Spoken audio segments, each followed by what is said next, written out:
News out is that the rock met the hard place in, of all places, South Africa. Much like the famous film District 9, where aliens actually came to South Africa and not the rest of the world, the same thing is now happening with the leftist argument of what happens when you protect LGBT rights and Islamophobia, and those two meet and powwow with each other.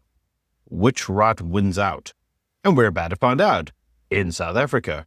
Because according to the news in Gqeberha, Port Elizabeth, the Chapter 9 institution of the South African Human Rights Commission has taken a Muslim man to court for banning two gay individuals who were in his store in June of 2023, where they were kissing and fondling each other's groin areas in full view of all their Muslim customers. Why you would do that, I don't know, but apparently when these two individuals were accosted and said, please don't do that here, please get out, they said, it's Pride Month and we can do as we please. Because they were chucked out, they were taken to the Human Rights Commission, and the Human Rights Commission have gone back and raised an action against the individual. The problem is that the individual says that the two members of the community mistakenly believed that they could go around and violate the honor and the dignity of people of various faiths of life, and that they couldn't do that here. The two individuals have highlighted that they themselves are openly queer and Muslim. The problem is we've already seen in Gqeberha what happens when an openly gay Muslim imam attempted to marry two gay individuals. Well, he was gunned down outside of his house.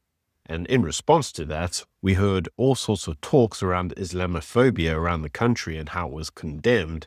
But you see, there is a fundamental problem which many individuals are not prepared to talk about. And that is, in the Quran, the people of Lot were divinely punished for being in same-sex relations. And this led the Hadith to determine that homosexual actions were wrong. This has also been confirmed by Sunni and Shia scholars who say the same-sex acts are a major sin, and that traditionally the response to this is death.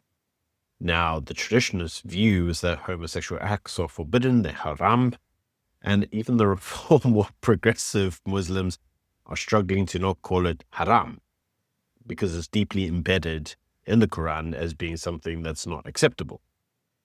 So again, what do you do when you want to be pro-Islam and not Islamophobic, but you also want to support LGBTs? This isn't going to end well for anyone.